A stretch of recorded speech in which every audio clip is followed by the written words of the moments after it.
की हुब्बुल वतनी पर इजहार ख्याल किया। उन्होंने कहा कि यहाँ के मुसलमानों की हुब्बुल वतनी पर कोई शक नहीं है, बल्कि शक करने की किसी को जुर्रत भी नहीं करनी चाहिए।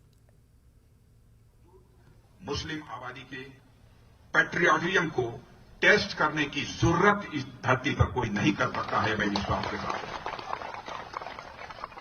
क्योंकि इसके पहले भी लक्षद्वीप मेरा आना हुआ है। होम मिनिस्टर रहते हुए इंटेलिजेंस भी हमारे पास था, आईबी भी हमारे पास थी।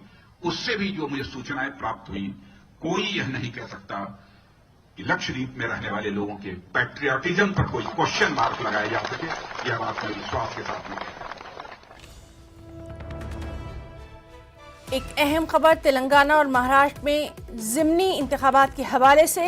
तेलंगाना के हुजूराबाद हल्का असेंबली से ई राजेंद्र होंगे बीजेपी के उम्मीदवार। तो बेहद अहम इस सीट को लगातार माना जा रहा है और जिस तरह से हम देख रहे हैं कि टीआरएस ने भी यहाँ पर अपना पूरा जोर लगाया है। अब ये खबर कि तेलंगाना के हुजूराबाद हल्का असेंबली से ई राजेंद्र होंगे बीजेपी उम्मीदवार। पार्टी ने आज बाज़ाब्ता तौर पर इसका ऐलान कर दिया है। बीजेपी सेंट्रल इलेक्शन कमेटी ने ये अहम फैसला लिया।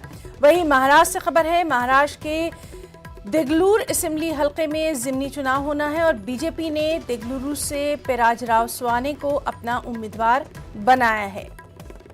तो अहम खबर महाराष्ट्र और तेलंगाना से, जहां ज़िमनी इंतखाबात के लिए तेलंगाना के हुजूराबाद हल्का असेंबली से ई राजेंद्र को बीजेपी ने अपना उम्मीदवार बनाया है।